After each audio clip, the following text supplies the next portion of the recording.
اچھا جی آگے چلتے ہیں. نظریات متصادم نظریات کو روکتے کب ہیں؟ نظریات متصادم نظریات کو کب روکتے ہیں؟ جب آپ متصادم نظریات کو دل و جان سے حرف غلط سمجھتے ہیں، پھر اپنے قول فعل اور کردار سے ان متصادم نظریات کے سامنے سنگ گراں بن جاتے ہیں، حائل ہو جاتے ہیں. لیکن یہ بھی یاد رکھیے، مضبوط نظام زندگی درست نظریات کو بھی ایک وقت کے لیے روک لیتا، آنے نہیں دیتا. کمزور نظام زندگی غلط نظریات کو بھی قبول کر لیتا. مضبوط نظام زندگی درست نظریات کے لیے بھی رکاوٹ بن کے کھڑا ہو جاتا ہے ایک وقت کے لیے. اس کی مثال آپ کے سامنے مغرب ہے. مغرب جو بھی ہو، غلط ہو صحیح ہو، اپنی جگہ مضبوط نظام زندگی رکھتا ہے، اسلام کا راستہ روکے کھڑا ہے. ہمارا کوئی قابل سے قابل فرد بھی ان کے نظام میں گھس جائے تو وہ بدلاؤ نہیں لا سکتا، وہ بدلاؤ نہیں لا سکتا، بلکہ وہ اسی نظام کا پرزہ بن جاتا ہے، کیونکہ اس نے ملکہ برطانیہ کی ناقابل تقسیم وفاداری کا اوتھ لیا ہوتا. وہ اسی نظام کا پرزہ بن جاتا ہے. اور ہم خوش ہوتے ہیں برطانیہ کے فلاں شہر کا میئر مسلمان بن گیا، پاکستانی بن گیا. یہ عجیب بچگانہ حرکتیں ہیں. ہر چہ درکان نمک رفت نمک شد، جو بھی نمک کے کان میں کھوتا بھی چلا جائے وہ بھی نمک بن جاتا ہے نمک کے نیچے آ کے. تو اس مضبوط نظام زندگی میں ہمارا اچھا فرد بھی گھس جائے تو وہ کچھ بھی نہیں کر سکتا، کہ وہ نظام زندگی چاہے غلط ہے لیکن اتنا مضبوط ہے کہ آپ کا اپنا فرد وہاں جا کے کوئی تبدیلی نہیں لا سکتا. اور اس کے برعکس کمزور نظام زندگی ہو تو غلط نظریات بھی اپنے قدم جما لیتے ہیں. اس کی مثال پاکستان ہے. ایک کمزور فرنگیوں کا عطا کردہ نظام یہ اتنا کمزور ہے، اتنا عنکبوت کا جالا ہے، اس قدر رقیق کمزور اور مکڑی کا جالا ہے کہ اس کے اندر نادرست نظریات بھی اپنے قدم جما لیتے ہیں. ہمارے ہر آنے والے حکمران کا اپنا ایک نظریہ ہوتا ہے کہ نہیں؟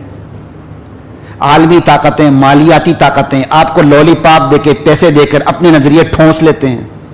آپ اپنے تعلیمی اداروں کو دیکھ لیں، آپ کے بہت سے تعلیمی ادارے اپنے آپ کو ٹرسٹ بنا کے باہر سے ڈونیشن لیتے ہیں. وہ ڈونیشن مفت میں نہیں دیتے، وہ ایک طرف سے آپ کے منہ میں لولی پاپ رکھتے ہیں، دوسری طرف سے وہ آپ کو اپنا مقصد تھما دیتے ہیں کہ آپ نے اپنی یونیورسٹی میں یہ ماحول دینا. پھر وہ آ کے چیک بھی کرتے ہیں. خود یونیورسٹی میں جہاں میری پروفیسرشپ رہی ہے، باقاعدہ وہاں یورپ کے لوگ آ کے مانیٹرنگ کرتے تھے، ابھی بھی کرتے ہیں. وہ مفت میں نہیں کرتے. لا الہ الا اللہ. تو کمزور نظام زندگی میں غلط نظریات گھس جاتے ہیں.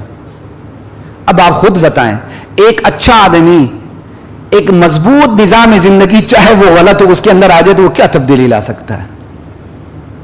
ایک کمزور نظام ہو اس کے اندر آپ اچھے افراد کو لائیں، وہ کتنی تبدیلی لائے گا؟ مجھے بتائیں نا، کتنی تبدیلی لائے گا بھائی؟ آپ ویسے ہی پاگل ہو جاتے ہیں، میں بھی ویسے ہی پاگل ہو جاتا ہوں. بھائی وہ تبدیلی لا کے کتنا لائے گا؟ وہ تبدیلی کے لیے جس پچ پہ کھڑا ہے وہ پچ ہی غلط ہے. لا الہ الا اللہ. نہیں لا سکتے اس طرح تبدیلی. تھوڑی بہت اپ ڈاؤن یہ وہ ہوتا رہے گا. تو اصل کوشش ہے پورے نظام کو بدلو، بنیاد سے بدلیں. تو حضرات محترم ساری بات یہ ہے، تھوڑے سے میرے پاس وقت ہے، نظریات فیصلہ کن ہوا کرتے ہیں. نظریات زندگی میں فیصلہ کن کردار ادا کرتے ہیں، چاہے وہ غلط ہو یا صحیح ہو. نظریات اپنا فیصلہ کن کردار رکھتے ہیں. نظریات درست ہوں، فیصلہ کن کردار نبی کی مکی اور مدنی زندگی دیکھ لیں علیہ السلام. نظریات غلط ہوں، فیصلہ کن کردار پورے یورپ کی ہسٹری آپ دیکھ لیں، تاج برطانیہ کی اختیارات دیکھ لیں، اور ہمارے ہاں منافقت، کفر، زندقال، الحاد اور ارتداد کو دیکھ لیں. نہیں بات کی. ان تمام کمزوریوں کے پیچھے نظریات کی کمزوری، اور نظریات میں بھی نظریہ توحید کی سب سے بڑی کمزوری ہے. آپ بڑے سے بڑے فتنے کو لے لیں، چاہے وہ صحابہ کی عظمت کا انکار ہو، چاہے وہ ختم نبوت کا انکار ہو، سمجھ آئی، چاہے وہ دنیا کا الحاد ہو، زندقہ ہو، ارتداد ہو، آپ کو نیچے نظریات ہی کی کجی ملے گی، خصوصاً نظریہ توحید کی کجی ملے گی. نظریات کا فیصلہ کن کردار ہے. اب ان وہ نظریات جو فیصلہ کن کردار رکھتے ہیں، اسلام نے اس کے حوالے سے ایک دو ٹوک، بیلاگ اور بیلچک رویہ رکھا. علل اعلان اپنے نظریات کا اعلان کر دیا کہ یہ ہے میرے نظریات. کیوں؟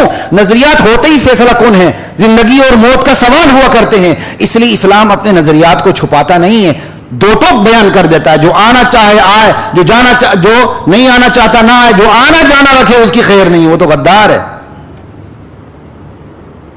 سمجھ آئی بات کی؟ تو اسلام جو نظریات کے بارے میں فیصلہ کن کردار رکھتا ہے، اس کا طریقہ کار کیا ہے؟ اسلام کا وہ نبوت کا طریقہ کار ہے. امر بالمعروف نہی عن المنکر. جہاں آپ نے اچھائی کی دعوت دینی ہے وہاں برائی کو بھی نہیں چھوڑنا.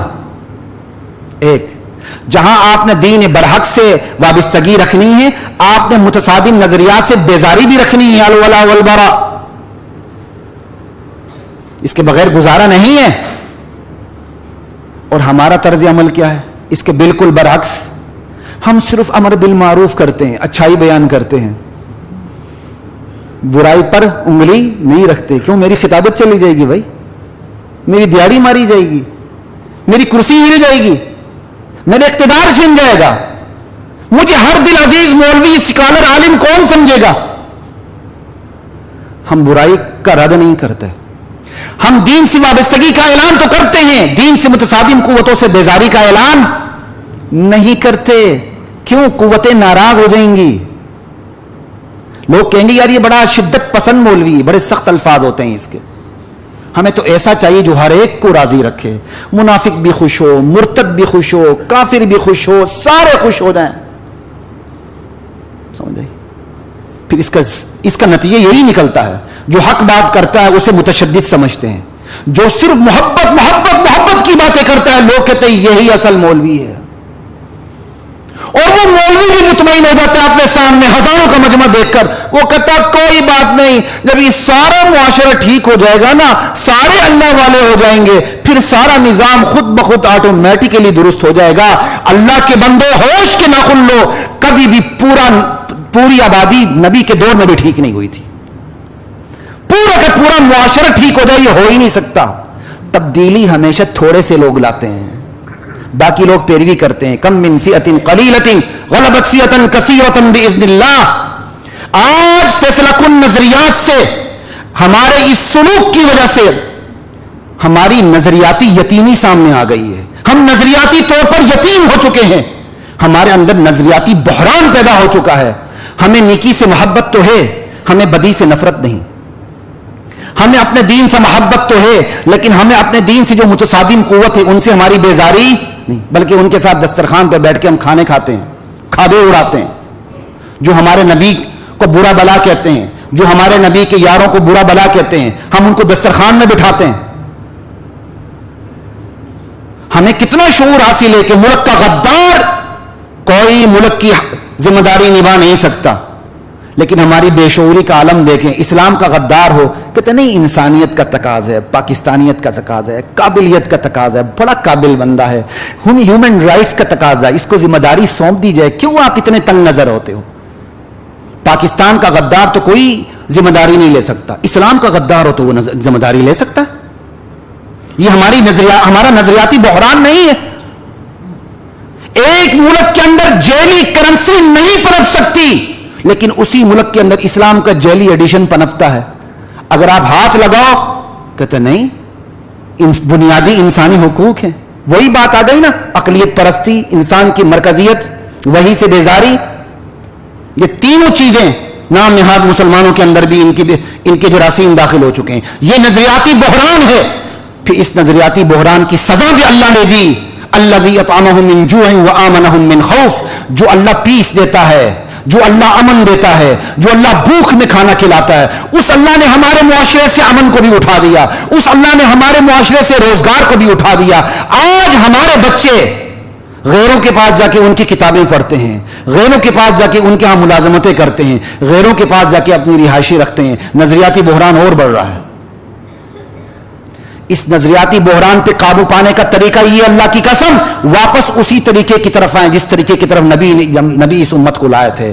امر بالمعروف بھی کریں، نہی عن المنکر بھی کریں، دین سے وابستگی ہو, متصادم قوتوں سے آپ کی بیزاری کا اعلان بھی ہو, آپ کو کفر کا بھی پتہ ہو, عام کافر, زندیق, مرتد, منافق, حربی اور ذمی میں آپ کو فرق کرنا ہے.